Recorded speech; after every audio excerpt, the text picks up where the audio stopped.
What's going on, people? What is going on? I got one thing to say to everybody. Wait a minute. Is everybody in here? Oh, yeah. Y'all ready? Oh, Are yeah. you ready? Victory Screech!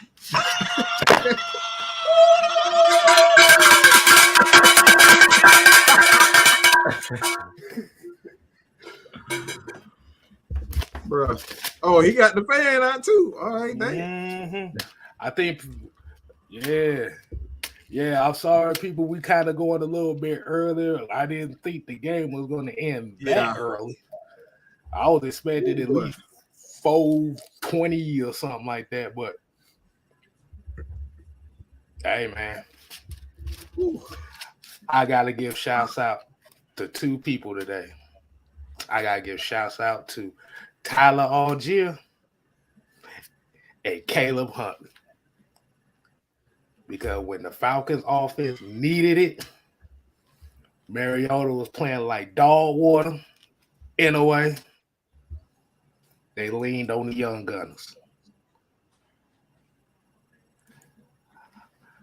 Hold on, they said play it again. Do I need to play it again?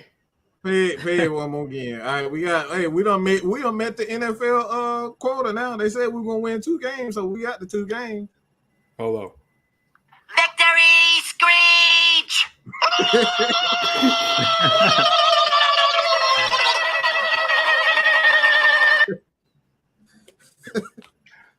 Not bad for the worst roster in football, right? Ooh, boy. Lord have mercy, man. This was a roller coaster ride right here for your ass, boy. I'm telling you right now, man. Gosh. If I can get the ESPN app to work right, I can give you guys the numbers for the game. But soon as it get, good God, ESPN, come on. Right. Hold on, man. We got a $2 super chat. Grooming Experience said, don't forget offer shout out. Hey, man. Yeah, he gets a definite shout out, but the tide turn when they did what, Mike? When they did you? When they turned the tide? The damn bow. Run the damn ball. As y'all already know. Let me get the numbers real quick. Let me just give, before you get into that, I want to just give the numbers. I kind of obviously that's something that we do from the post games. So Mariota obviously did not have a good game. 7 for 19, 139, an interception, 1 sack. He was sacked 1 time. The offense, the rushing offense, man, they had a big game. I did not see this happening, but 35 carries for 202 yards, 2 touchdowns. All right.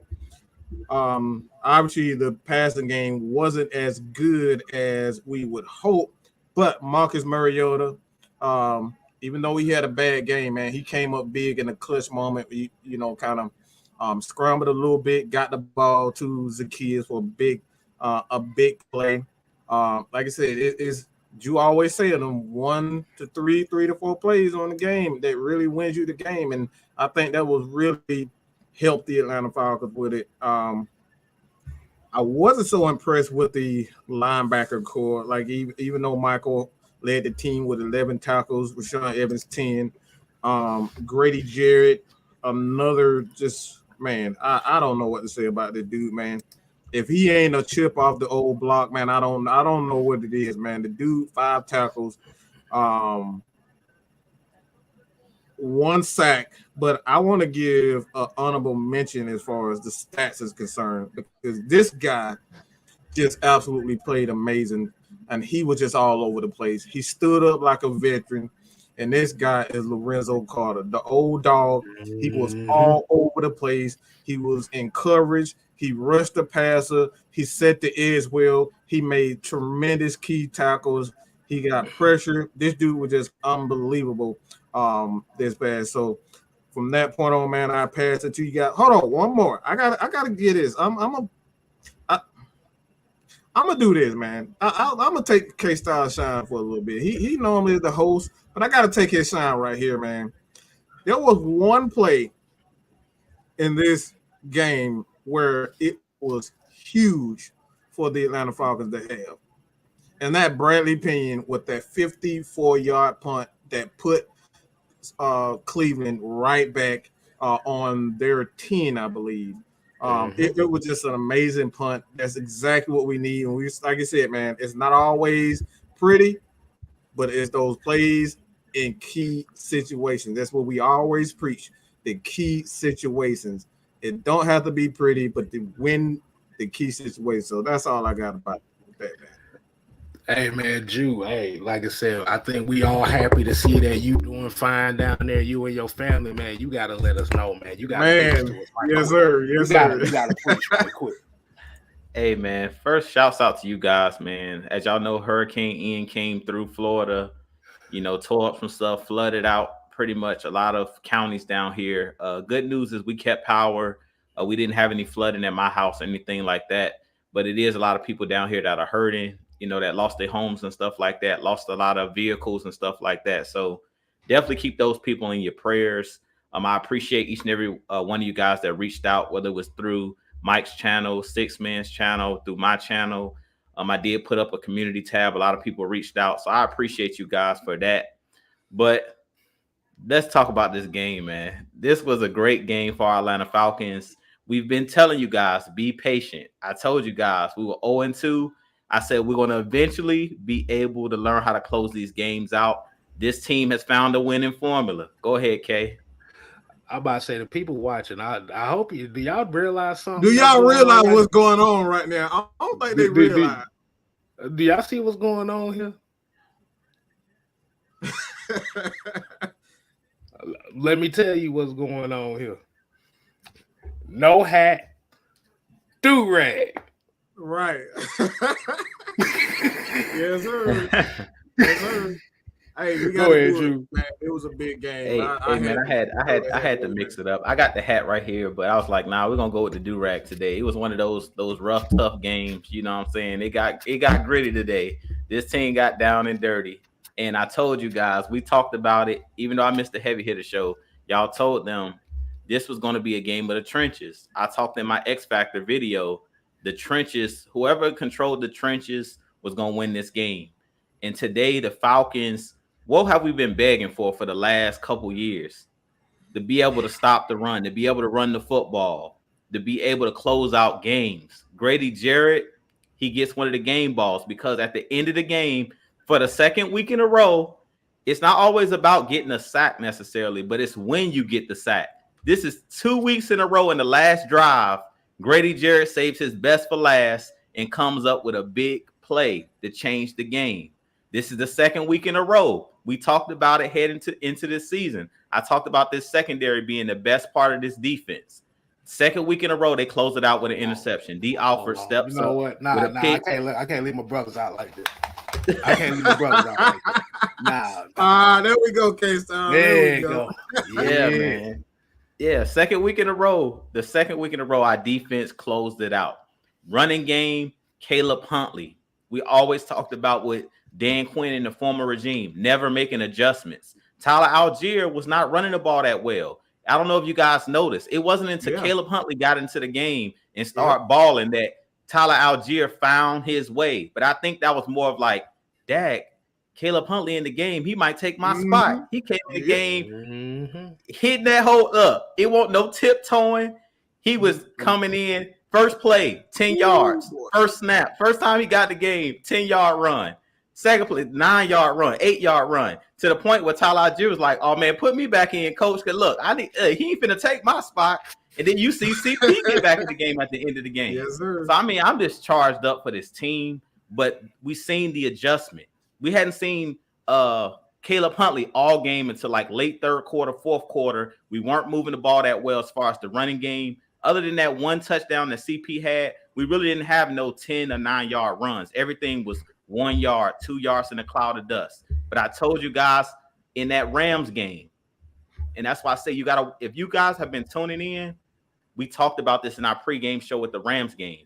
Arthur Smith doesn't panic. When we're losing, he sticks with his game plan. He stayed with the run. Even when we was getting 1 yard, 2 yards in the cloud of dust, He never went away from it. He went right back to it. And we seen, what did I tell you guys?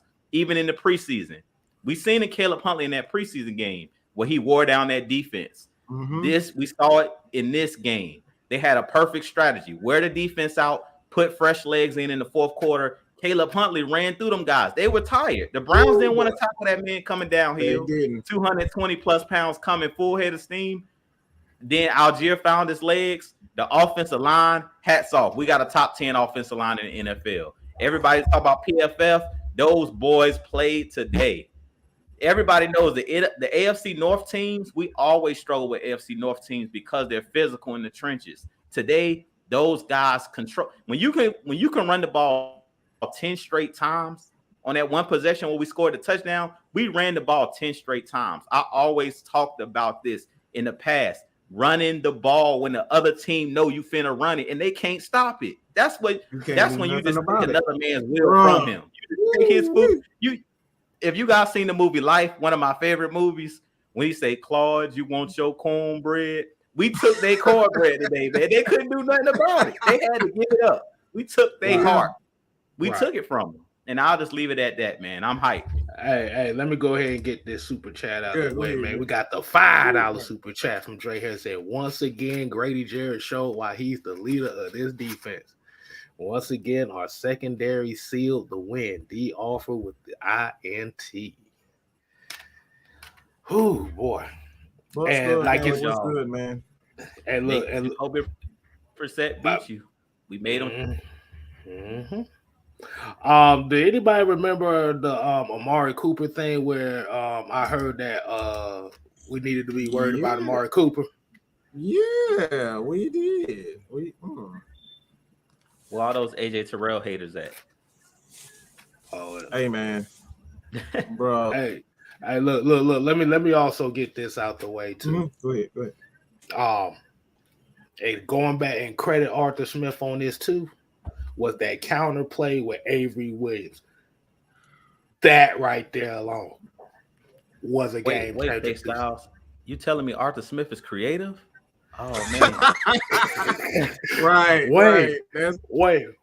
Wait! You telling me that we run the ball and we have a chance to win? Wow. Hey, man. Hold on. We got another one right here. George. They rolling in. George, he said, I'm here to eat crow. I'm not sure whether we're a QB away from the playoffs if our opponents have played down to Mariota sucks, though. Nah, I'm going to tell you right this, George. Look. No, let me say this. You can't play down, like I said, if you play down to a competition from where everybody in it, well, not everybody, but majority of people in Atlanta, most of the people in the news media and ESPN said that the Falcons are have the worst roster in football. Ain't no excuses for the Browns. None. No excuses. If the Falcons are the worst team in football, you gotta dominate. Period. No excuses. Keep that same energy. Don't praise the Falcons now. I don't want to hear nobody say nothing positive because everything has been negativity from the media, ESPN. We don't want to hear it. I don't want to see no power rankings where the Falcons is higher than 28th. I don't want to see it. Nope. Things don't exist to us. They don't exist. What's good, man? Terry came in with the $5 super chat. He said, hey, fellas, we won the season. We already got 2 wins by the 4th game. Great game win. I'm all in. Hey, like I said, we got 14 more weeks to lose. No, 13 more weeks to lose 13 games. Guess we're going on a 13-game losing streak. I guess we ain't going to win another one. Like I said, the Falcons done already hit the quota for wins. And guess what? They did it in 4 weeks. 4 weeks. Without a lot of our crucial players not in the game, man. That's on the defense, especially on the defense side of the ball. We missing quite a few people there. And the Falcons kicking them, hurting, shooting themselves in the foot. Mm-hmm. Oh, The man. team has been together this is the first year together. This is offense, defense, special teams. This is the first year that they've been together. When I tell you one thing, and I've said this time and time again, when you allow bullies to be bullies, those big men to be big men, this is what changes people's mind. You cannot continue to throw the ball 70 times and expect to win tough games. It's not going to happen. This is why Caleb McGarry struggled. This is why a lot of these guys struggle, because they want to hit people. Mike Tyson don't want to jab nobody. All right? You don't ask Mike Tyson to go out there and jab somebody. You ask Mike Tyson to go knock somebody the hell out. That's what he do. Okay? Caleb McGarry, he's a bully. He's a guy that wants to go for it and knock you out. And I got to say this too. I know a lot of people talk about the defense, Grady Jarrett, offensive line. They did their thing. But I got to get this ball to one person. Got to get this ball to one person. Who is that? Who you got? I got to get this ball. And I can't believe I'm saying this. But Marcus Mariota, man. Got to do it to him. I'm going to explain why. And I'm going to explain why. The reason why I got this, you needed that one play. You got the momentum. You need that one play. It don't matter. You hit that 3 at the end. Nobody say, "Oh, Ray Allen didn't have that many points in the game when he played with Miami." All they remember is that one shot that clinched it for him. Nobody say Steve Kerr was fucking sorry that he sucked. He was a bench warmer. What they remember, when Jordan passed him the ball, he hit it. That's what happens when you have a good team. A good team. All we need you to do is step up in key moments. Was that Alford who got the interception? Mm-hmm. That was Alford who got the interception.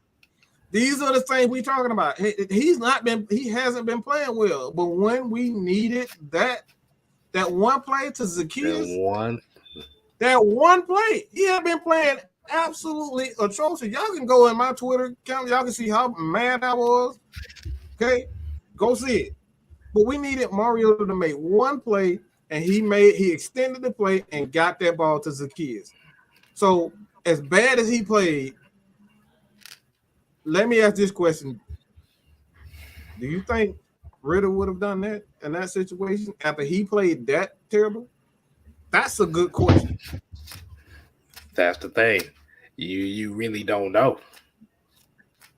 Yeah. You really ain't gonna know. I mean, like you said, if you put a rookie in that situation, it's a possibility that he can make that play. But as of right now, remember the fact that this team is fighting, regardless if Mariota's playing good or not, this team is fighting. Right. This coaching staff has belief in this team, despite him making those mistakes. But let me get a couple of these super chats out the way right quick, man. We got a couple. Shout out to J Rock for this comment. He said, "I like the fact the coaches limited Cordero in the second half and adjusted by using their other backs." Exactly. And that's why I put the poll question before the game. I was like, do you expect the other running backs to be key contributors? And Lord have mercy, man. I'm proud of them. You got 140 yards out of 2 young running backs. 140 yards. Think about that for a second. But We can get a couple of these super chats here. Dre Harrison said, "Man, I can't wait to see what this defense look like with Debo, Oliver, and Davison back. You can keep Davison on the sideline. Now put Davidson in because we need as many bodies as we can get. Hey, I need to keep Grady fresh too, just like Cordero. We need to keep Grady fresh. So, well, that's true too. But even if you a bit scrub, we need you because we need. Hey, look, we need you to eat up some of these snaps so I can make sure Grady fresh for the last play of the game. So bring Marlon Davidson back too with his injured self. And then we also got Dale with the 499 super chat said D offered a dog. Oh, hey yeah. man. Oh shit, we got another one, man. Grooming experience said enough. Even though Marcus made mistakes, he still kept them in the moments when needed. Let Ritter learn before he gets out there, and that is what we're talking about. That is what you want. Yep. That right Mike just said it. The one throw that the Falcons needed, Mariota had to make a play to make that throw, so I give him credit on that. Still played like shit though, but absolute dog crap. He played like straight cheeks, bro. And I ain't talking about sandy cheeks neither. Mm-hmm. But the defense, the defense kept them in there long enough, and Mariota made the scramble play, the scramble drill play to seize the kids wide the fuck open. Man. And hell, we got a $10 super chat from my homie Liquor with Illinois said, "Come, you imagine if we had a pass attack to go with the run #Ritter." It could be a point to that, but like you said, if the Falcons are winning right now, you gotta go with the winning. See the problem is despite Mariota not playing well, these guys are fighting with Mariota. They in the trenches with him. So the thing about it is what you don't want to do is you don't want to mess up that chemistry because you don't know if this team is going to play under the same fire if you bench a guy who these guys believe in. Mm-hmm. Right. Ritter. I want to piggyback on what you're saying too. Okay. Go ahead. What you got? No, finish your statement, bro. No, I'm about to say Ritter is the better is possibly the better quarterback of these two. But right now, when you have a team that's fighting like they are, you gotta stick with it. Mm-hmm. You gotta stick with it until it just gets bad. But we got a $5 super chat here. Kevin Arp said, "When was the last time we had a 200-yard game twice in the same year? Love the fact that we took the game to them, had hard-nosed, tough football." 16, 17, I believe. I think it might have been 18. It might have been 18, 19, somewhere now. We had Sarkisian. Yeah, I think so. But it may have been 16. 16 and 17. Because when we had Shanahan, they ran the ball with Freeman and Coleman. So 16 and 17, we had a running game. It wasn't till after Sarkisian we got Dirk Cutter back that we went away from the running game. So, but it was just something you said, Kay, that I wanted to talk about because everybody keeps harping on Mariota. He didn't play well, but one thing that I noticed, and this is something we've talked about numerous times as well, and I talked about this in one of our videos going into the season. One of my concerns with this team going into the season was everything is predicated on the run. You talk about running the ball, like we know with Arthur Smith, it seems like the offense gets stagnated when we're not running the ball well. And in this game, Cordero wasn't running it well early. Algier wasn't running it well early. We didn't start running it well until Caleb Huntley got in the game. He was the fire starter in this game. He was the reason this game turned around. Make no mistake about it. If they don't put Huntley in this game, you're losing this game. So that's why I say you got to make adjustments. Huntley turned this game around. He looked like you put a new CP in the game because next thing you know, you gashing them for 10 yards. You gashing them for 9 yards. You gashing. You aren't seeing those big plays, and that's the reason. Another reason why Mariota struggled. We keep talking about Mariota. Marcus Mariota is not your typical drop back quarterback. He's not Matt Ryan. He's not going to carry you and win a game, and that's why we keep telling you guys we took Matt Ryan for granted when he was here, because it was games where Matt Ryan had no running game. It was years where Matt Ryan had no running game. Still would average 4,000 yards passing in his sleep, because he was your typical pocket passer. He could take over a game. He could call his own plays, go up no huddle, go up tempo, and do his thing. Mariota's not that type of quarterback. He's a guy that is similar to a Colin Kaepernick with the 49ers. You have to put him in a particular offense. If you put him in a straight drop back offense, he's going to struggle. And that's where he struggled in this game. I don't know if you guys heard during the telecast, Tinky Barber said it. He said, why is Marcus Mariota not getting outside the pocket, or why is he not running? I see him sticking in the pocket a lot, staying in the pocket. That's not his strength, and that's why he's struggling. So as long as we run the ball well, Mariota's comfortable.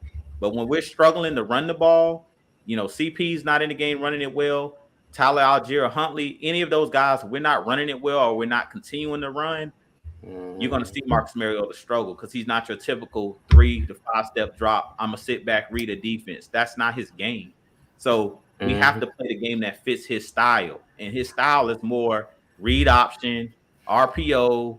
He can throw the ball. Don't get me wrong. He can spin it, but he's not a guy that's going to dissect you by, I know this guy's coming on a blitz. I know he's not your Peyton Manning, those type of cerebral quarterbacks. Not saying he's not smart, but he's not the typical Tom Brady, those guys, Drew Brees, where he's going to take over a game with his arm. That's not what Mariota is. So I think we have to get away from saying that Marcus Mariota is not playing well. I don't think that he's not playing well. I think that he's not the style that we're used to.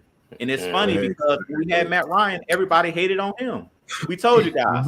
You're not going to ever probably see this again with Matt Ryan in the Falcons uniform, a quarterback that's going to throw for 4,000 yards in his sleep. That doesn't doesn't happen. Matt Ryan was historically great. He's top 10, I believe, in passing yards all time. So we got to be patient. I understand Marcus Mariota.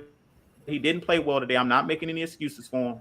But if anytime you see us get into a game where it's the tempo, as I always keep talking about controlling the tempo, we get into this game where it's a lot of passing, that's when you're going to see Mariota struggle, because that's not his game. All right, let's get – my bad. Let me go ahead and get to these super chats right quick, man, because Dre Harrison came with another one. He said, have you noticed that every Georgia native on the team is balling out? Count them when you all get a chance. That does not mean we're going to go an all Georgia draft. I was waiting for you to say that. I wasn't gonna do it. We ain't going with no. They already hate me, Georgia.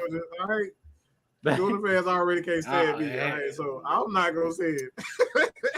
Cause think about it. If you trying to get an all Georgia draft, you got 31 other teams that want Georgia players too. So it ain't gonna work like that.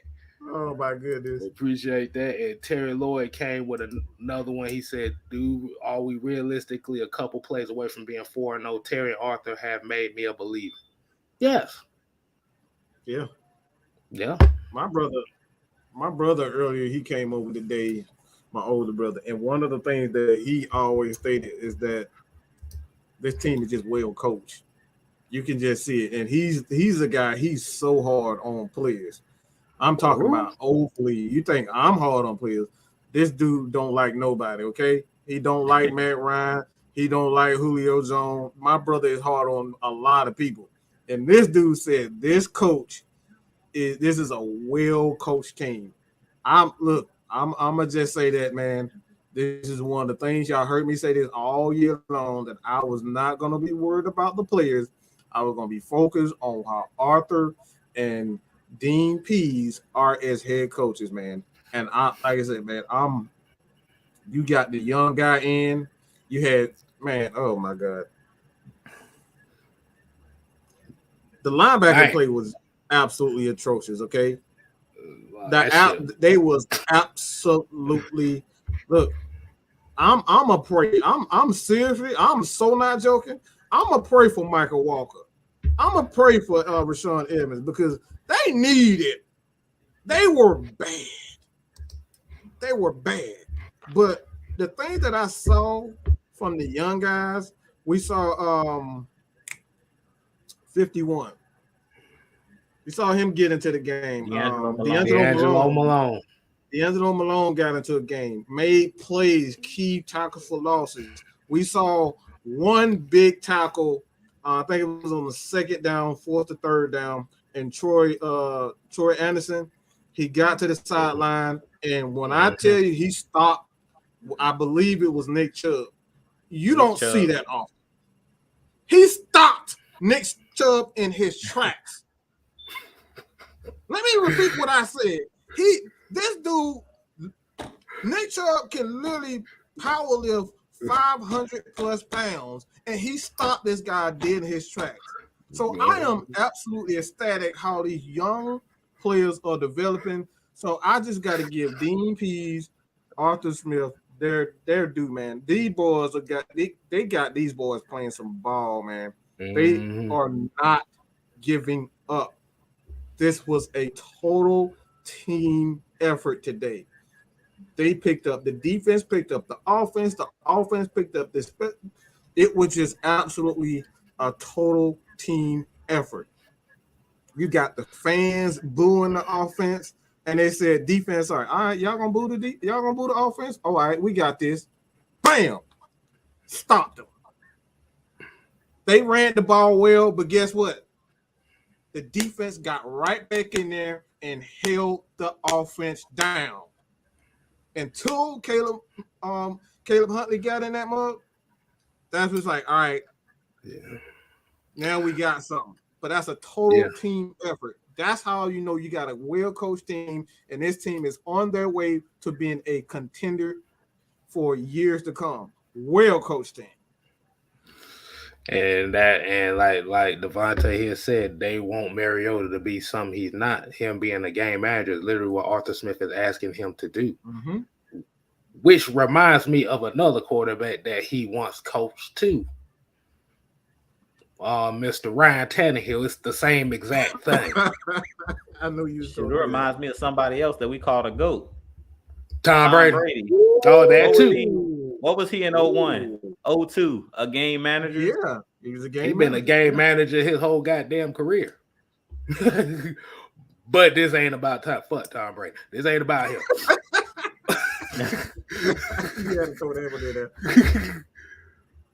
But yeah, man. And like I said, that defense, once that defensive line revved it up in that second half, that's where the defense really started making the plays. Like I said, this is where the shouts out go to the Grady Jarrett of the world.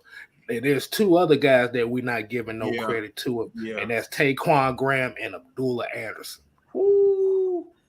Say the last name. Abdullah Anderson. Yeah, Abdullah Anderson. That boy. Abdullah the Butcher Anderson, boy. Good God. Yeah. Abdullah Anderson and Taquan Graham, like you said, and Grady Jarrett held their own.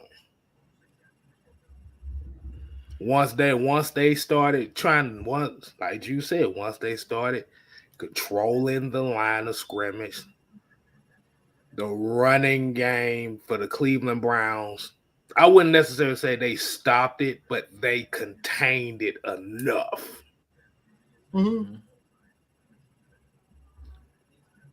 So, them linebackers was missing. They was missing assignments though, but once Abdullah the Butcher came in that mother and TQ got in there, TQ had already been. I like that nickname. Who gave him the Butcher? Is that his nickname for real? I don't know. I see it in the chat. Everybody saying the Butcher. I ain't never heard that was his nickname, but that's a tough nickname. He looked like a butcher today. Right. Like I said, you had AK and Lorenzo Carter. They getting tackles for losses. Lorenzo Carter had a big pass breakup. Had a great game himself too. He was physical in the middle, man. Yeah. What we've been talking about, those role players. We've seen the role players today do their job. We've been talking about this. The Anthony Rushes, Abdullah Anderson. Those are the guys that we need. Those are the guys that we've been needing. I talked about Grady Jarrett having those guys, on the line with him. Abdullah Anderson, he's a problem because I seen on one play, I was watching. If you guys go watch film, he literally pushed his guy in the backfield, all the way in the backfield. I was like, bruh, this dude his strength. He got some other stuff. His strength is crazy. He literally pushed his guy all the way in the backfield, so much so that the running back really had nowhere to run. I'm like, yeah, this dude, he's the real deal. He the real deal, man. As a role player, you need that Dennis Rodman in Basketball Reference to get the rebounds and to do your job. And how we always talk about guys staying in their lane. The guys did an excellent job today of pinning, because there was so many times where even though Chubb was running the ball well, he was carrying guys because everybody stayed in their lanes. You seen everybody keeping their gap integrity today. Yeah, it was times where Kareem Hunt and Chubb got yards, but they were tough yards because those guys this was a heavyweight fight, man. This was a heavyweight fight, and our guys showed that we had some heavyweights as well, because those guys were not backing down. Those guys played tough. Like, it was tough sledding. Other than that one run that Chubb broke, that long one where he scored a touchdown, those guys held up pretty well. And it was all 11 hats flying to the football. So it was just a great game by the defense in the trenches. Those guys played well today. And we got a $10 super chat from Gold Teeth Pooh Productions. Said, I left the Falcons after 26 years, 95-21 on the Chargers, and White Jesus since last year. Okay, White Jesus is a very interesting nickname for Justin Herbert, but we're going to continue this. He said, my heart still be doing slow caps for y'all when y'all win, when the team looks good. Salute, fellas. We definitely appreciate the super chat, but at the same time, we don't need no slow claps. Once she gone, you take it that way. Whoa. We gonna let him get away with that? No, I'm waiting for look.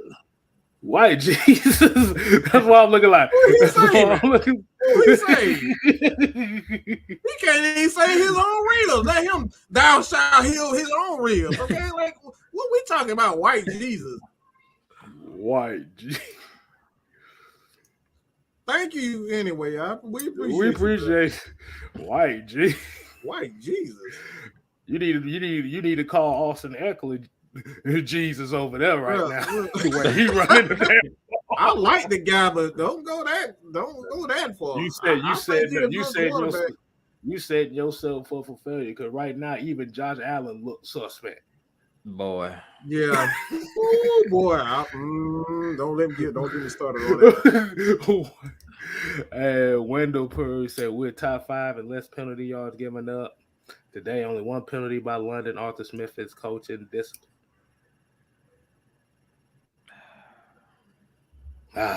Well, and that's unnecessarily, but that was him trying to be way too physical. Hey, I mean, I see a comment about Troy Anderson. It's like, look, that's not clowning people. That's just telling the truth. He was lost as hell last week. He didn't know what the heck he was doing. He's going to get better as time goes on, as he get more playing time. So it's not clowning, man. I'll clown Stetson Bennett, but I wouldn't. Don't start that, man. I'm just telling the look. We'll do that. This is Falcons right now. We'll do the Georgia Tech stuff tomorrow. My bad. I apologize. Okay, my apologies. I mean, like I said, he's still Elroy Jessup, but we'll say that for tomorrow. You gonna sneak that one in there and tell me to stop? Oh man. Hey, my nickname for him, boy. I keep a nickname for him. Yeah. Oh, absolutely. Oh my God. Nah, like I said, we'll say that for tomorrow.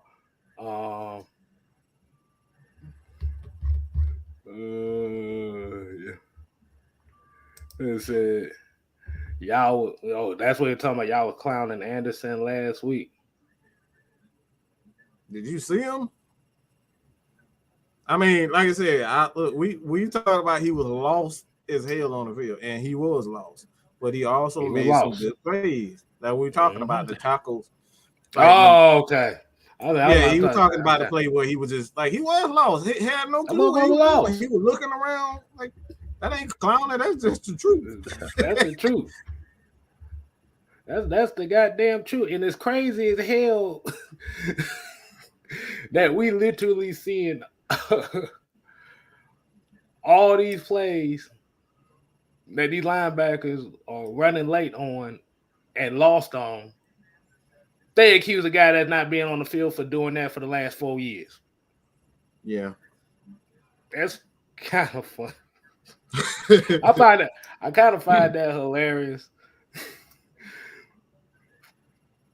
that they praise Michael Walker for his play, but the plays that he's messing up on is the same plays that they say Debo does on a consistent basis. Are we gonna get to that? We're gonna get to that, boy.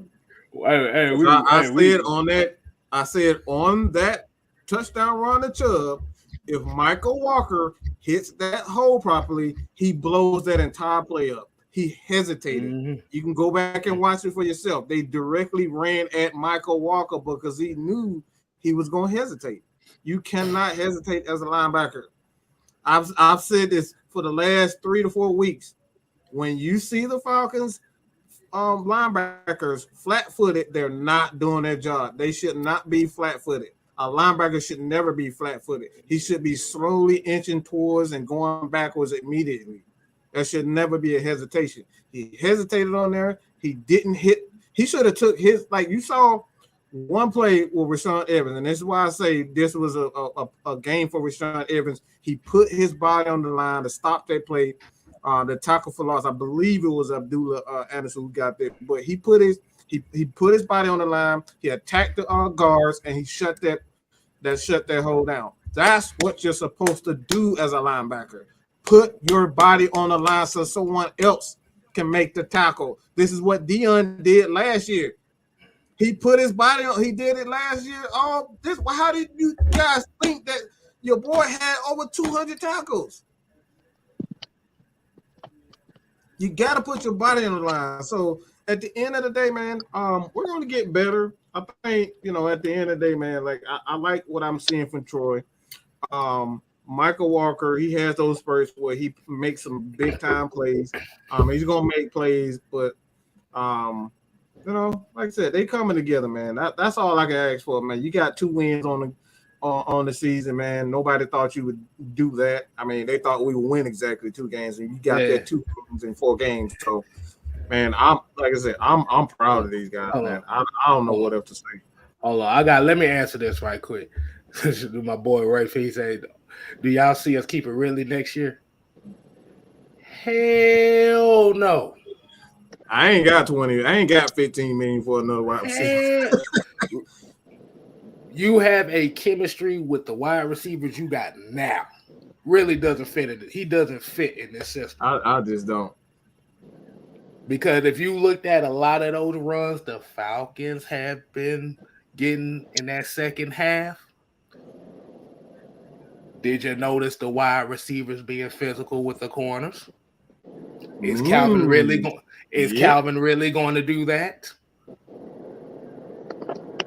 Hell no. No.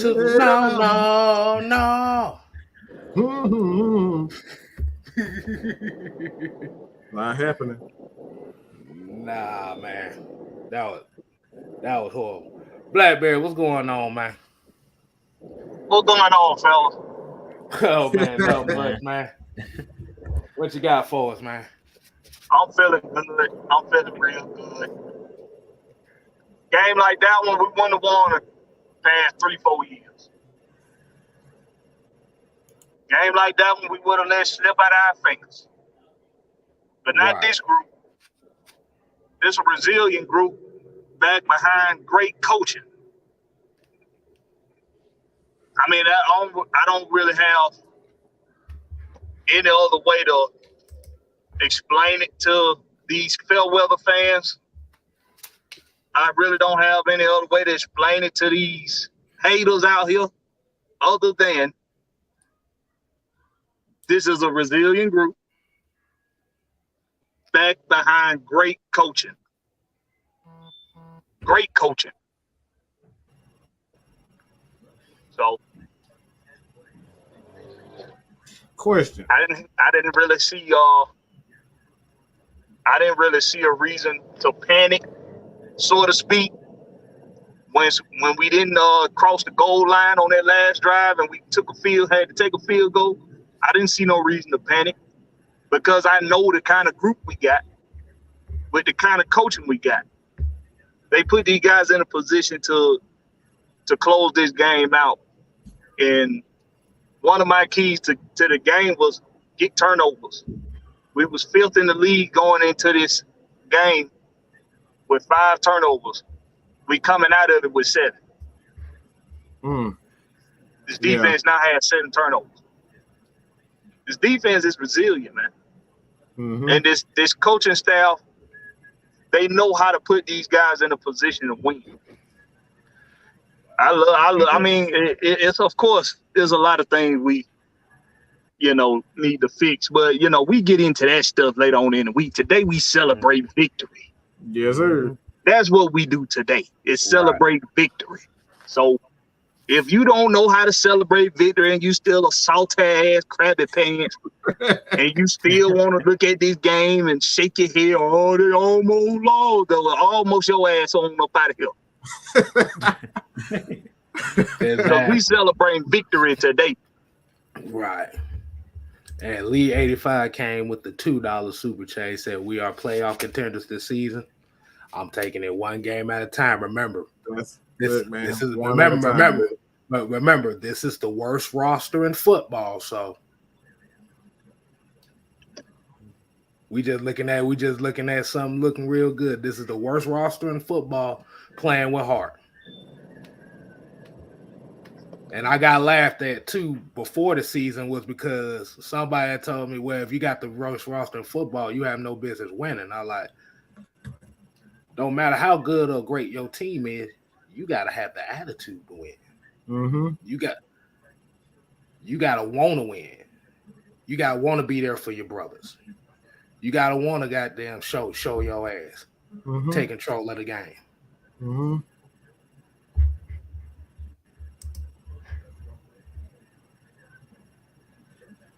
So, hey man, like you said earlier, man, I don't want to hear nothing about no power rankings about the Falcons going up. I don't want to hear nothing where all of a sudden now this team. I'd have had to hear from the time April came until after week 1 from this Atlanta Falcon media and this sports media about how terrible this roster is.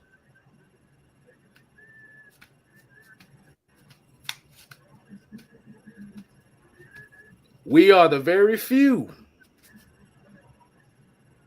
that's telling y'all just stick on with the team. Watch what they do. They said we was gonna be 2-15. We already got 2 wins now, baby. God damn it. What y'all gonna do now? I guess we're gonna lose the next 13 straight, K-Style. Hey, man. Let me say this real quick, man. Let me say this real quick. I mean, numbers are a good thing, man, but most of the time players just want to win, man. And I think we gotta, take a step back and understand that we had numbers for the last, 5 to 10 years. Matt Ryan, Julio, Calvin Ridley, all those guys gave you numbers every single year. Big time numbers. That's going to get you paid crazy money. But we didn't get wins. We didn't get key wins. We didn't have wins and we didn't have the big wins in our division. If we can't dominate our own division, we can't instill that fear in Tampa, the Saints, the Panthers, then what do we have? That's what I want. I want to make sure that the Saints know when they come here, we're going to run the damn ball down your throat, and it's going to be a hell of a game. This is a playoff team in Cleveland, okay? And if they had let's just. Mike. I'm not saying trying to disrespect. Mike, Go ahead. Before you continue, I'm not going to try to cut you off. I'm just going to say, let me correct you. This was the number one rushing team in the NFL. Continue. Okay. Woo. So it's even better than I thought. Look, the number one rushing team in the league. The number one rushing team in the league, and this defense came to play. They got stops when it mattered. They got turnovers when it mattered. And that's what it all comes down to, man. So, like I said, man, we got a lot to really break down this week. So, do you want to get some comments? Want to get some more comments, some questions? Yeah, let me get a couple of these super chats out the way. Tony Hall here said, it's amazing to see how many Falcon people want to hop back on the train now that we winning. Hashtag 6 real Falcon fan from day one. Oh yeah, if y'all see any of them, y'all make sure y'all call them out. Oh yeah, make sure y'all call them out because we ain't got time for that. We always know say who y'all. You can't hide. We know who y'all. Oh, believe that. Oh, believe that. Oh, we know. We know. And then we got another one here from Justin. He said, y'all see Algier drag that dude about 15 yards. Hallelujah, Jesus. Hey, look. What they say? Not bad for a 5th round pick, right? Right. But when you talk about no wasted movement, that's the type of players that they want. They want guys who see the hole, hit the hole. All that bouncing and stuff, whether it's on the defense side of the ball, offense, see it, go hit it. That's it. I just want to go back to something he said. You said, Mike, when you were talking about the Cleveland Browns in this game, and I think a lot of people are missing this. You were talking about Matt Ryan and the numbers that he was putting up and the numbers that Julio, Calvin Ridley was putting up. Think about this. We always hear this in the NFL. What travels in the playoffs? What teams make the playoffs? What teams do well in the playoffs? A team that has a running game and a team that plays good defense. That's what this team has been doing. That's why this team is a playoff contender. When that super chat, whoever has sent us that super chat saying that this is a playoff contending team, they are. They're proving it out there on the field. We keep talking about how tough this schedule is, but the way that we played today proves that this team can beat any team in the league.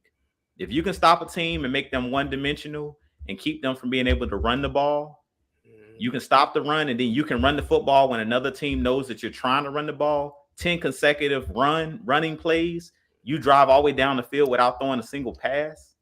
That's impressive. And you ain't do it against scrubs. You did it against a good defense. So, I mean, that was impressive. This is not one of those games you could just, no, this is an AFC North team. Those teams are known for playing good defense and running the ball. And that's why I wanted to emphasize when Mike said rushing attack. No, this is the number one rushing attack. They came in today. Nick Chubb was leading the league for the most rushing yards in the league, the Cleveland Browns. We just shut that down. Yeah, they made plays, but we made plays. And like we keep saying, we did it without a lot of our good players. Like they say, well, Myles Garrett was out. Well, Deion Jones was out. Isaiah Oliver was out. Those are 2 starters on this defense. No. And you still win this game. And you still pretty much control the game for most of the game. So, I mean, we got out to a 10-0 lead in this game, if you guys remember. So this team is proving that they're building something special here in Atlanta. And when they were talking about discipline, this coaching staff has already flipped this team on its head by just looking at the offensive line. We know what our offensive line looked like. We know what we've looked like the last couple years. For these guys to come in and for us to be able to run the ball for 200+ yards, that says a lot. But the offensive line, the offensive line, they some dogs, man. Woo, boy. Them is some goons. Them are the goons of this team. That offensive line, bro. Hey, look, and did y'all notice who was leading the charge on that running attack? Woo! I just want to know who. Chris Lindstrom, Caleb McGarry. I'm gonna be real with you. Chris Lindstrom he's a problem. Chris Lindstrom is a problem. I saw him. Yeah, he was down the field, bro. He was really on that second level consistently. Right. Somebody prove it said Drew Dahlman. Hey, look, I doubted Drew Dahlman, but hey, Drew Dahlman shut me up, y'all. Drew Dahlman say, hey, look. What you got to do with them snaps, man? Them snaps be pissing all of us off over here. Like, damn, man. That's my only issue with him. Them snaps. I was a Hennessy guy, but look, we winning. Hey, yeah, look, you guys, look, y'all know I'm biased. I was a Hennessy guy. I was like, Hennessy should keep his job, but Drew Dahlman. Hey, he making it happen. I can't look. Yes, sir. One thing about me, I change. Look, I'm not the person that sticks with my same narrative. If I'm wrong, I'm wrong. Drew Dahlman is winning. Period. I don't care nothing about feelings. Mike, how many times you talk about feelings? We don't care about your feelings. We don't care about. I don't care about make me feel good. I want to win. Look, yeah, because I'm saying, it's like it always with Dahlman and Mary, it always seems like it's on the same exact spot on the field every game. This shit happens, bro. It never fails, bruh. So if you clean that up right there, we good. Dre came with another $2 super chase at offensive line's new name is the Bad Feathers. I don't give a damn what they was. You call them whatever it is. I need that. I need that every game, bro. Them boys was magic today, man. That they was just amazing. It's like, dude, it's just, and then like you said, when we're talking about the offensive line, like you said, they running behind the right side of the line, and then. That's why I said before. This is why I say Calvin Ridley will not fit in this offense, because if you looked at those run plays, you saw Drake London putting motherfuckers on the ground too. Now, I'm gonna say this too. I gotta say this too. A lot of people so focused on Kyle Pitts catching passes, but that dude was blocking his ass off today. Yes, he was really blocking today. So, like I said, man, this man want football players, man. This dude want football players, man. Like I said, it's not going to be pretty. I said this when we hired Arthur Smith. I said this team is going to. We all said this is going to be ugly football. This is not going to be. This is not going to be that same prissy offense that we've accustomed to seeing. It's going to be ugly wins. It's going to be ugly football games. Get used to it. Nasty stink. Porn style but just like Judah with the big old booty. She might not be pretty, but she's sure no sexy. Right. So she's a butterhead. This the butterhead offense. That's what we're gonna call it from now on. Butterhead. You got that right. Shane with the $5 said, "How we doing today? Good, right? I'm still not feeling Mariota. That's just me. Huntley look pretty damn good. Keep up the good work, guys, and rise up." Appreciate it. Feel better. Yeah, like I said, the butterhead offense. That's a perfect good nickname for it now. I mean, somebody, like I said, it ain't pretty, but it damn sure is nice when it works. Am I right, people? Go ahead, dude. Go ahead. Go. You can take this because you got to take. Hold on. We got another super chat here. Grooming the Spirit said Zacchaeus is showing that he's better than Ridley for how much we are paying. And nobody's talking about that neither. Zacchaeus is flourishing right now. Yeah, and he do need to get more recognition because the young fellow is doing his damn thing. Okay, he's doing his thing, man. When we need a play, OZ has more, probably about hey, 6 times out of 10, OZ been the one to make the play. Yep. When we need a passing play, when we need a big catch, when we need somebody to get some yards after catch, it's been OZ about 6 times out of 10. Mm-hmm. We don't see him running that was backwards it. and falling on the ground because he's scared to get hit. He ain't running backwards. He going down, making catches. He's making catches in the middle of the field, and that's the difference too. He's catching the ball in the middle of the field. That role player, there go that role player I was talking about. You need that role player, man. Draymond Green, or whoever you. When you need a play, OZ gonna make a play, and that's why Arthur Smith loves OZ. OZ is one of his favorite players. He said that in one of his press conferences because OZ is one of those guys that's got it from the mud. When you say get it out the mud, OZ is not a prissy player, but he gets the job done. Period. Hey, look, and Mucho here said the best. OZ out here blocking too. Right. Mm-hmm. Parker Hesse, man. Oh my God. We gotta get that man a game ball. This dude is always in the trenches getting dirty, getting filthy, getting nasty, man. So like I said, man, he's a football player. He reminds me of a guy of a Green Bay Packer fullback. Just like you just always see him in the trenches. He'll get 2 or 3 yards here and there, but for the most part, he's knocking people's heads off. And that's John Cool. Cool, man. That's who Parker Hesse remind me of. He's a fullback / tight end, H-back, whatever you want to call it. But he's always there getting nasty, putting his body in, putting the hat on people. That's really what you need, huh? He really is. I like how we able to run the ball, and y'all don't forget now we ain't even at full clip with the running attack. They planned on John Fitzpatrick being out there busting heads in the running game, and he ain't been available. We doing this with not even the full clip. Mm-hmm. Oh yeah, because we no Damian Williams, a half-ass CP because you trying to rest him with him being questionable. And let me get a couple more, man. Randy Weatherford came with a $2 super chat. Let me go ahead. I'm gonna definitely shout him out as well. And also Reginald Banks here said the question is, where do Caleb go from here? He's earned his right on the roster, but will it be running back 2 or 3? He gave us that energy we needed. You got to be active, period. He got to be active because he proved himself. I mean, how I roll is when you get your opportunities, what do you do with it? And today he showed us when he got his opportunity, he seized the moment.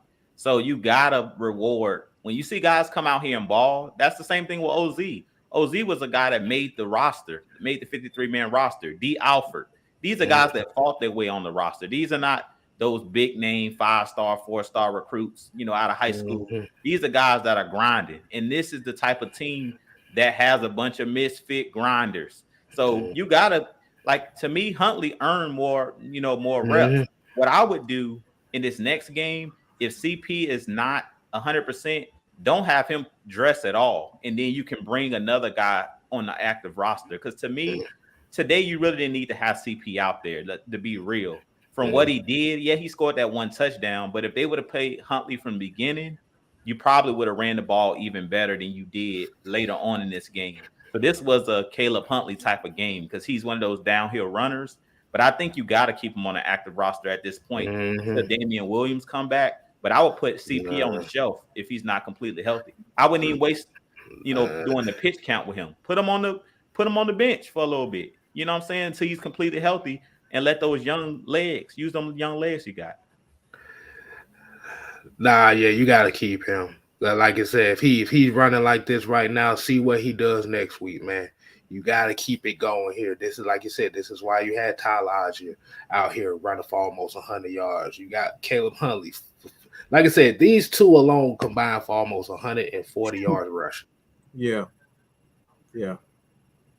Like you said, CP really didn't even need to play. Yeah, he you know what the good thing about CP, man? You see guys normally when they injured, he on the sideline frowning and crying. CP was smiling. he was smiling, he was joining his teammates, and he was really and genuinely happy for these guys.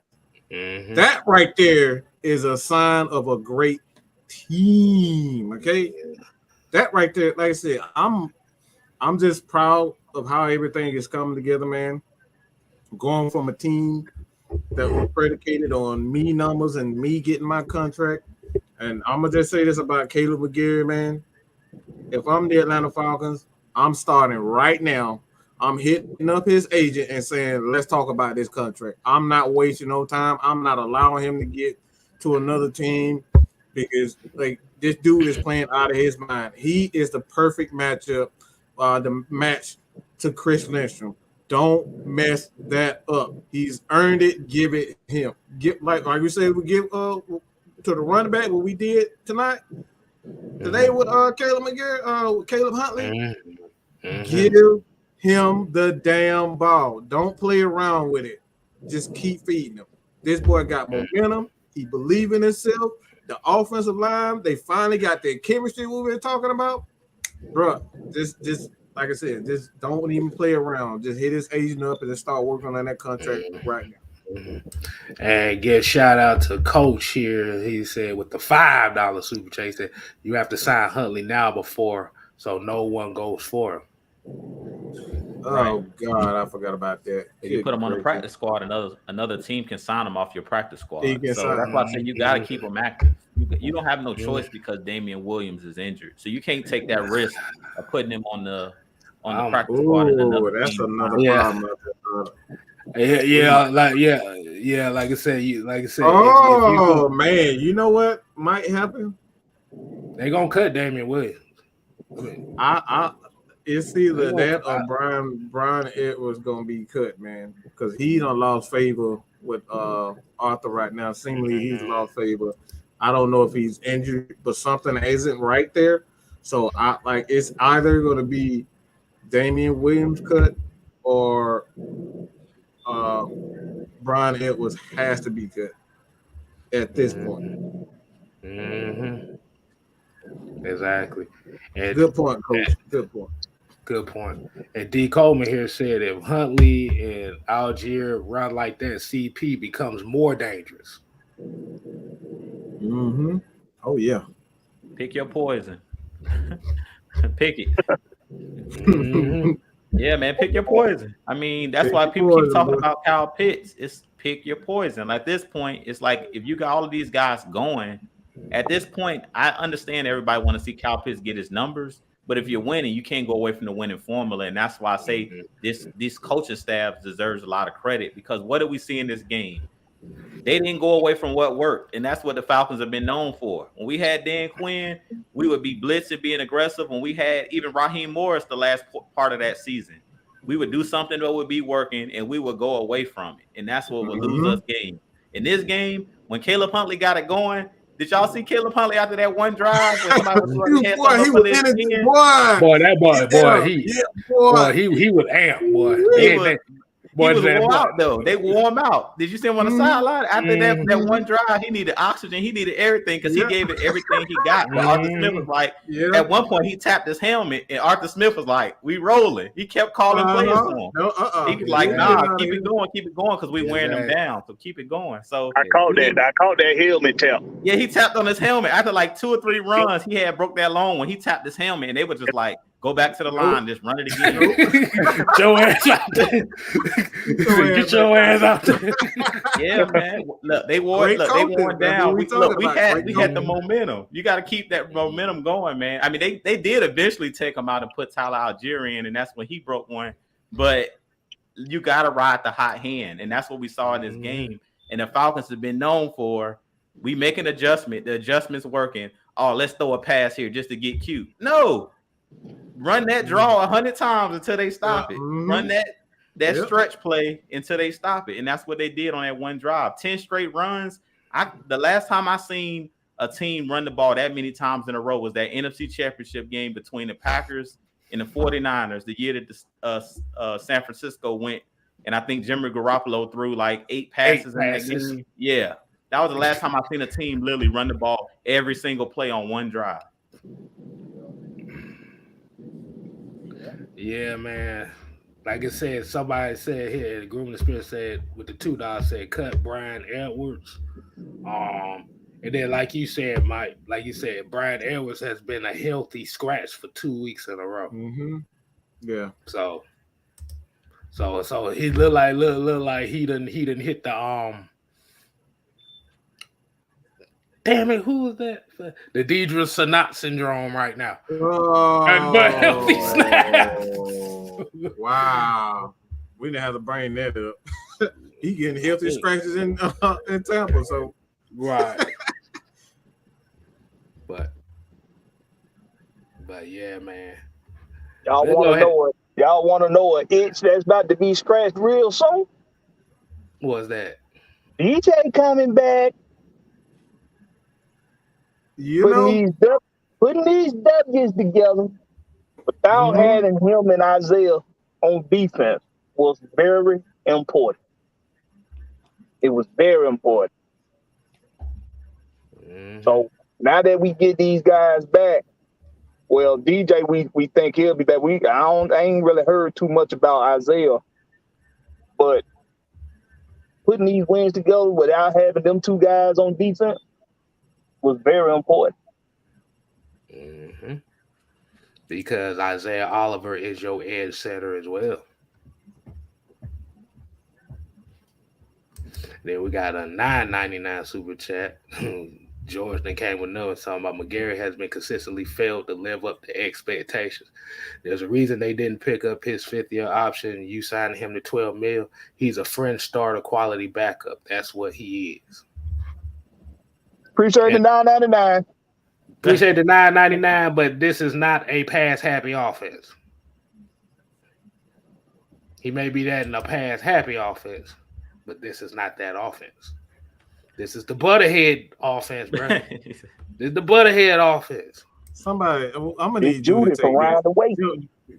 Jude, please take this because I'm not answering. I'm just not gonna get it. Go ahead. It goes back to what we've been saying.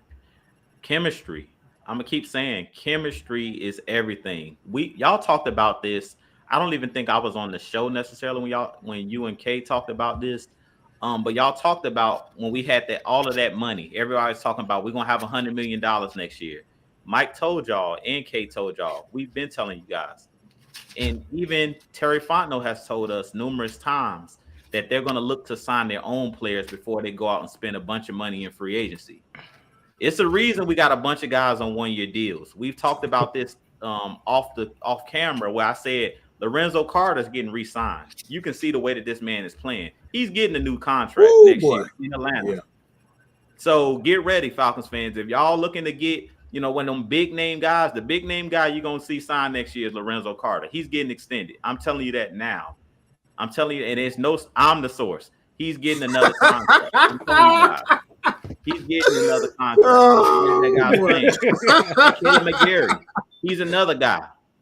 He's another guy, like Mike was saying. He's going to get a new contract. They're going to pay the guys that are balling out for this team. The guys that are on these one-year deals that are actually balling, that's the reason you sign players to one-year deals. Is so you got, this is the prove it year. These guys out here proving it. Lorenzo Carter's proving it. That's why I said I'm the source. He's proven that he deserves another contract. So he's going to get paid. So all these guys that want these big name guys that's not here, the reason why you sign your own guys is because we know what these guys can do in this system, in this scheme. We know what Caleb McGarry can do. Go out there and sign another right tackle. Go out there and draft another right tackle. What's the chances to say the next guy you draft is not going to be a bust like we're calling Caleb McGarry? We've seen Caleb McGarry. He's proven it. And to be honest, he's doing it in a contract year where all the pressure really is on him. The Falcons have no pressure right now when it comes to Caleb McGarry. So really, Caleb McGarry is showing us he deserves a new contract. And that's why I say I believe in you. You reward your guys first. You don't go out there and pay mercenaries, pay guys, free agency. How many times have we done that as Falcons? Steven Jackson, we signed and brought him in. Bust. Todd Gurley, we brought him in.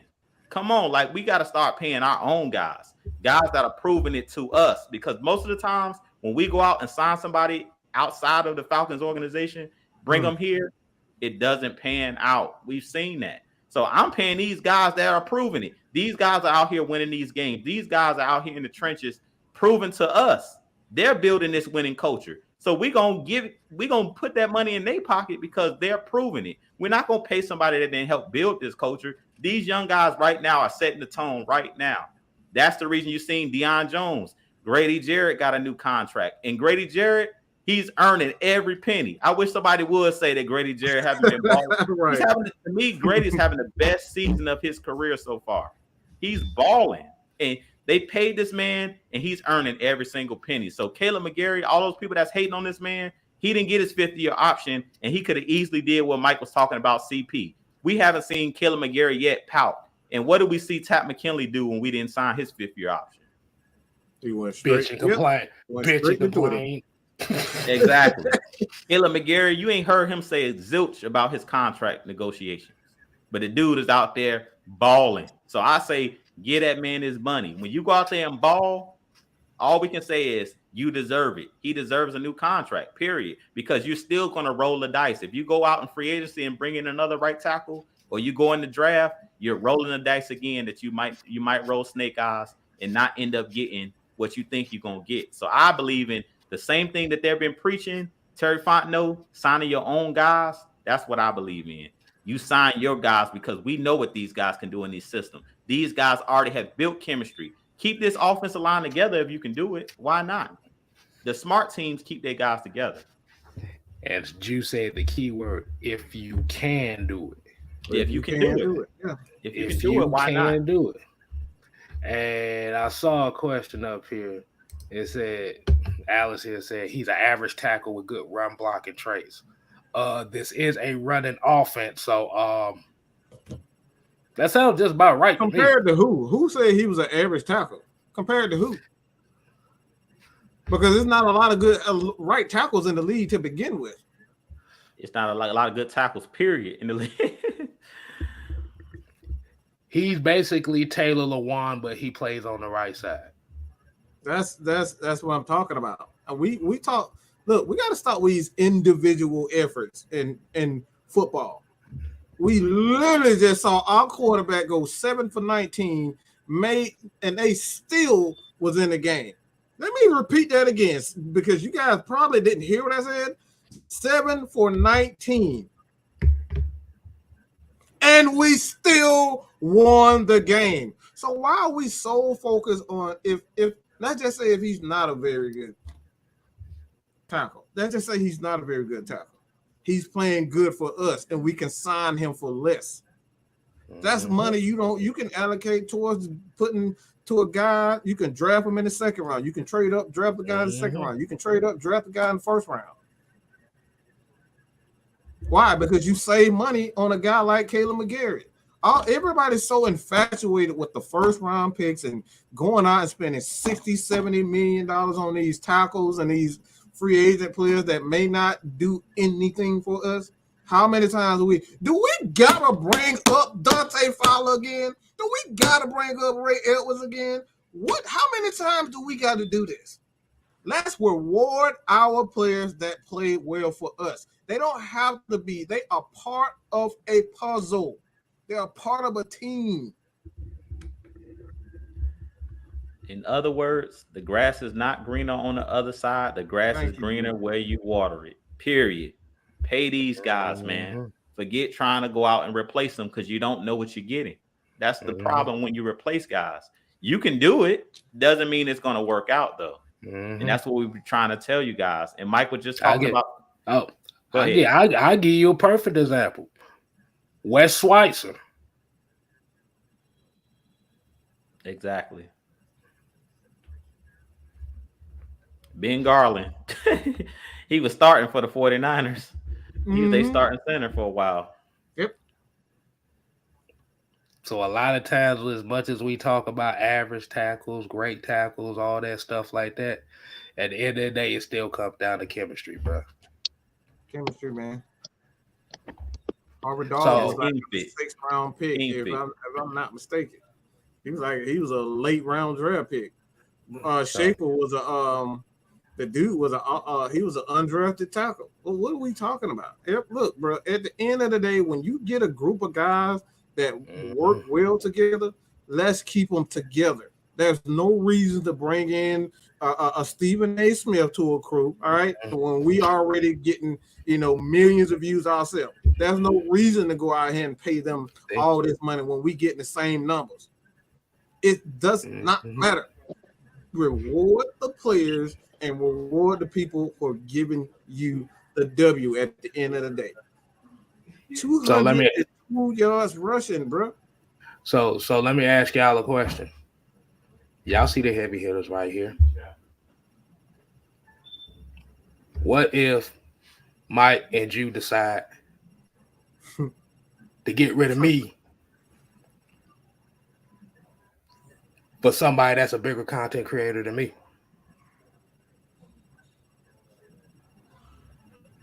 I mean, look, cause I'm about to say you will essentially get somebody that has a bigger following than I do. Somebody that might be a little bit more knowledgeable of the game than me.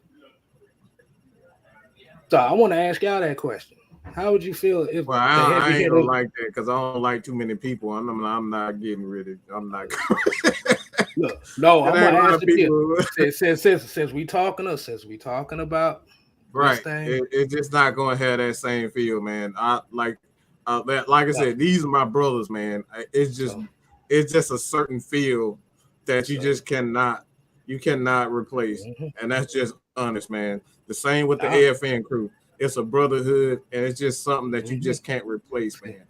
You just can't replace that type of stuff. When you get it, you know it for a fact when it's good.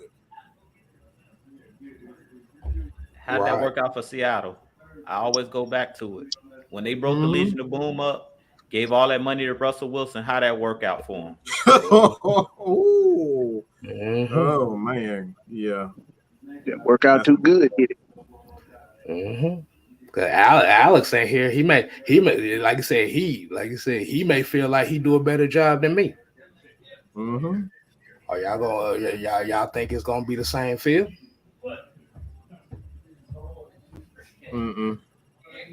Nah. I can tell you absolutely no. Absolutely no. Ain't no shots taken at him, but dude, like you said, you can't get rid of something. You can't replace what's working. And if Caleb McGarry is working for this team, despite not having the 5th-year option. See, my bad. I'm D. Coleman. That's a fuck no. Okay, hell no. I'm John Tucker.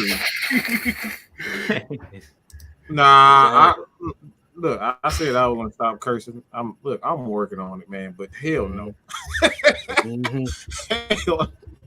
You have me ranting every day of the week, bro.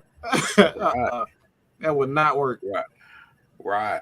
So you would get rid of me just because I don't have the following of these two. Or be vice versa. It could be Mike and you. It could be one of us three. Right, exactly. It could be any one of us three. Nah, it's a chemistry, man. Exactly. And you don't mess with that chemistry right now. These boys are playing great together and just build upon that. Right. Exactly. I don't even know why it's a topic of discussion. Hey, they don't want to pay Caleb McGarry because they think he sucks. They think he's average at best. I mean, that's why today during the pregame show with Madness and the regulators, I said I ain't giving no stats. Just go watch the game. And ain't no way in the world you can tell me you want to part ways with the right side of that offensive line. Ain't no way in the hell you telling me you don't want them goons out there running in front of you when you got the ball. Come on, man. Because I guarantee you, Tyler Algier, Huntley, CP, you ask either one of them. You want us to find somebody else for you to run behind on the right side? They gonna look at you sideways. They gonna laugh at you in your face. So if you do decide to get the new right tackle and he doesn't pan out like you want him, you gonna want to get rid of him too, and now have that revolving door of guys on that offensive line, which has been a problem for the Falcons for years now. Like I said, I'm not going if you can afford it, you go for it. If he's too damn expensive for you, it is what it is. I'm not gonna replace a freight train with the little engine that could. I'm not about to do that. No, absolutely not. And these guys on that right side, Lindstrom and McGarrett, they have been a freight train, man. Mm-hmm. And you telling me you gonna take a chance that somebody else coming in there and either not playing well enough or getting hurt, and now you ain't got it. These boys right here playing nasty smash mouth football. Hey, let me ask y'all a question. How's the Tevin Jenkins experiment in Chicago going right now? Trey Sermon, shit. Chicago look like pure shit. It's a lot of players that they got rid of. You know, for one, San Francisco, they traded all they picks to go get Trey Lance, and look how that is. They look like they a completely different team right now. They look like they're on the down side of the game now rather than up. Like, I don't know where their team is going from this point. Because now you have to keep Jimmy G. Mm-hmm. And you wasted that pick, like you were talking about. You wasted that pick. So that's why I say don't waste your time.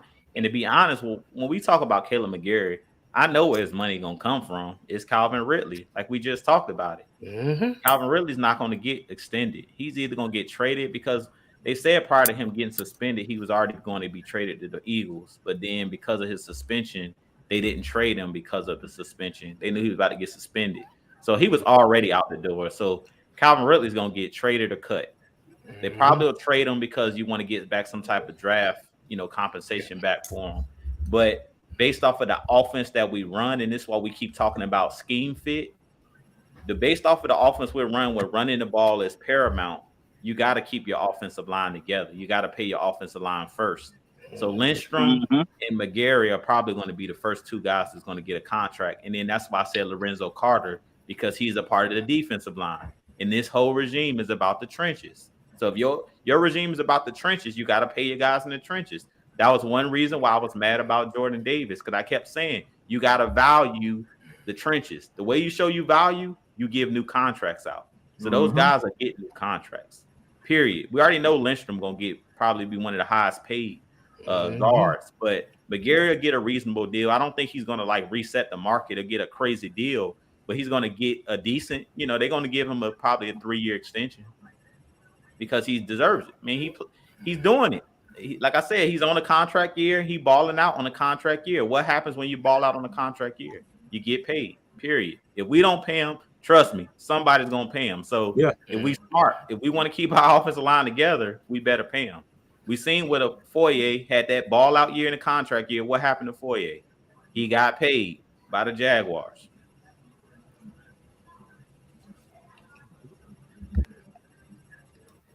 And no, it wasn't that the Falcons didn't want to pay Foye. They couldn't pay Foye. He ain't got no damn money. The NFL record did cap money. Did cap hit. NFL record, okay? And thing is about Caleb and Chris, about McGarry and Lindstrom, they've been developing chemistry with one another ever since that All-American game a few years ago. Yeah. That's Yeah, they were drafted together. So, like I said, keep your unit together. Those boys came in together. They were drafted the same year, so you want to keep that chemistry. There's no reason to move on from McGarry at this point or Lindstrom. You pay those guys. And like I said, if you value your trenches, you pay, period. You stop paying all these wide receivers. You went out and got Drake London, let's be real, to replace Calvin Ridley. That's just the reason. That's why we went out and got a wide receiver. That was the prime reason they drafted Drake London, was to replace Calvin Ridley. So at this point, we got our number one wide receiver. It's Drake London. And he's showing us that he's special. And he's a scheme fit.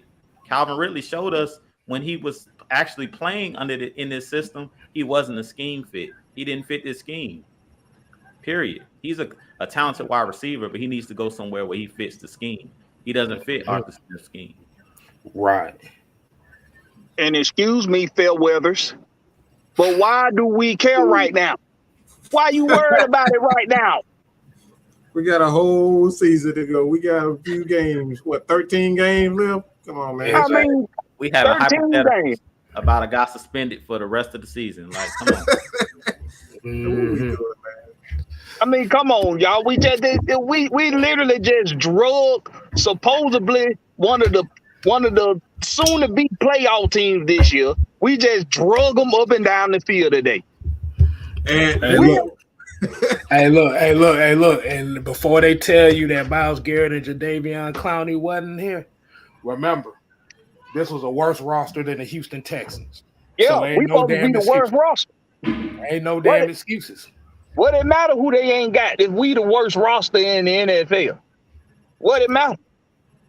Mm-hmm. What it matter? Right. Y'all don't like winning or something? Y'all got a problem. Maybe y'all just not used to being winners. I get it. I get it. A lot of the world is losers.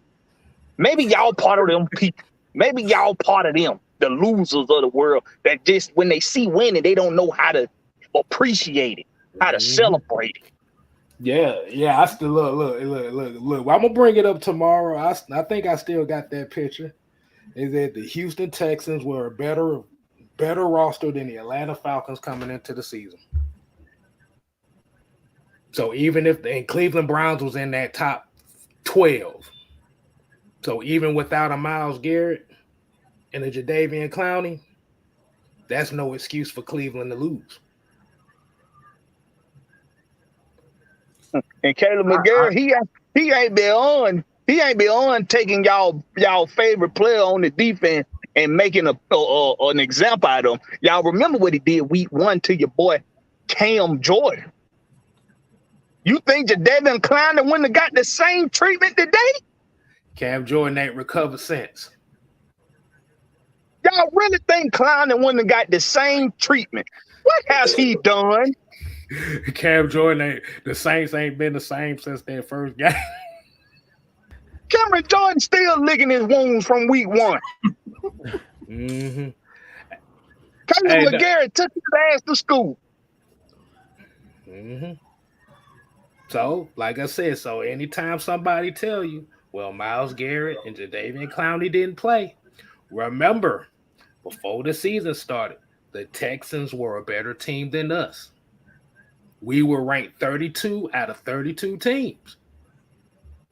you play to win the game. Why are we worried about what the hell Ritter is doing? He ain't playing. We're winning. We're 2-2. What are you complaining about? Why are we Trey, worried what's about going what on? players ain't playing? y'all. What's going on, Trey? Man, Trey, please. Lord Jesus Christ. They ain't used to winning, Mike. They ain't used to winning. I just don't get it, bro. You can't be used to winning. You up here worried about a guy that ain't played one snap. What are we? They like them games, like the Seahawks and Lions game today. They want them type of games every week. That's what they like. Trey, please give us your take, man. What you got to say real quick, man? Man, I'm proud of this team today. I ain't gonna touch too much on the trenches since y'all already did, but I will say a lot of y'all was complaining about AJ Terrell a lot this season. What happened to AJ? AJ ain't the same. He getting cooked. He followed. Y'all said last year. Y'all said he was guarding number 2 and number 3 receivers. He followed Amari Cooper all day today. When the snap, Amari Cooper didn't see number 24 right in front of him. Guess what Amari Cooper's stat line was today? 2 targets, 1 reception. Drop the stat line for him, bro. Drop it. Go ahead, Trey. What was the stat line again? 2 targets, 1 reception, 9 yards. That 1 reception came back in the first. Oh my God. You heard the announcer too. They said the Browns are trying everything they can to get AJ Terrell off of Amari Cooper. That's where AJ at. That boy. They In bunch, said brother. They That boy said was it still in the pressing. live game. Can. But like y'all said, hey, we They can said work it off in the a lead. live game. You ain't going nowhere. You ain't going nowhere. Get over here, boy. Mhm. Oh man, Trey, can you tell them one more time? I don't think they heard you in the back. Tell them again the stat line. I got you. Tell them one more again the stat line. 2 targets, 1 reception, and 9 yards. Mm. That's what happens when you're supposed to go against the best. You know what I'm saying? A lot of times, like I said, a lot of these teams are using bunch formations to get AJ off of these receivers. Y'all got to watch film. They're not just playing the one-on-one. Even the one that played where he gave up to Mike Thomas, it was a pick play. AJ had to recover. These are not just one-on-one, man, like man-to-man. That's not what this is. They're using Big bunch fact. formations to get. So we got to get. If we're gonna say, all right, AJ gave up this and this and that, we got to look at what the truth is. And the truth of the matter, they using a lot of these bunch formations to get that man off. A lot of these wide receivers. So go ahead and get that case down. And Myron Jackson with the $5 super chat said, "Love you guys. You guys give more accurate information than Fantasy ESPN." That's damn truth. Mm-hmm. Yes, sir. Appreciate that, man. We definitely appreciate that. That's the love right there, man. So, and like I said, for the people in the back, this is what happens when you run the damn ball. Ball. Bah!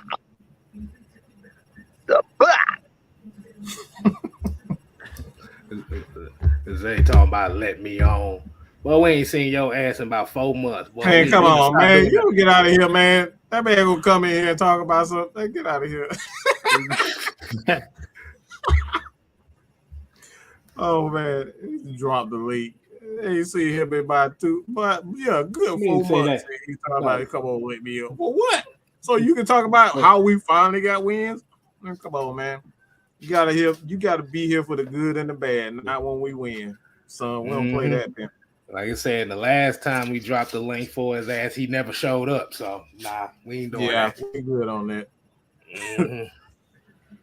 Hey, Jerome, we was 5th in the league going into this game, and we came out with 2 more turnovers. So we probably somewhere around about the same 5th, 4th, 5th, 4th, or 3rd. We probably somewhere up in there.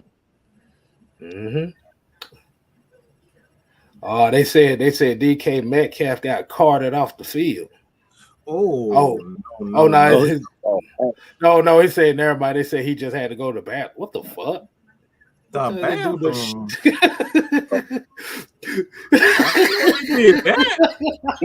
had to go pee.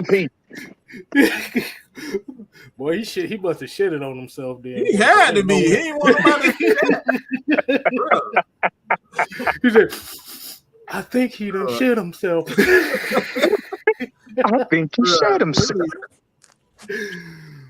But yeah, man, like you said, but at the end of the day, man, it wasn't pretty. This is why we call it the Butterhead offense. It wasn't pretty, but it got the job done. And when they needed to, like you said, you got AJ Terrell putting the clamps on damn Amari Cooper.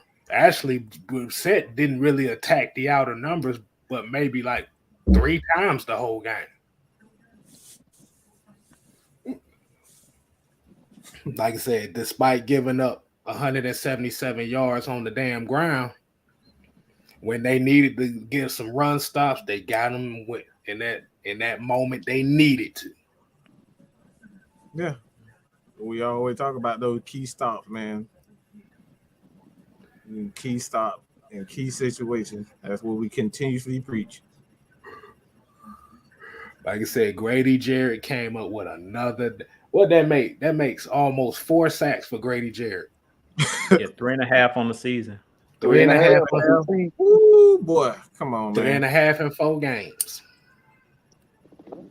and all of them crucial sacks too. Yeah, That's the thing. Crucial. Or what they call it, critical sack. I was hoping you weren't gonna do that. Ran right into that one. Exactly. What they gonna call it? Critical sack. He got some damn crucial sacks. The crucial sacks. Yeah. Exactly. So, man, we're gonna go ahead and wind this thing down, man. We definitely got more to talk about for this week. We got a lot of breakdown this week, man. Mm-hmm. So, y'all definitely gonna tune in to AFN.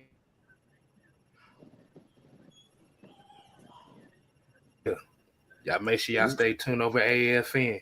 Your boy Blackberry and the rest of the fam gonna be over there to give you some more. Give you some more of this work.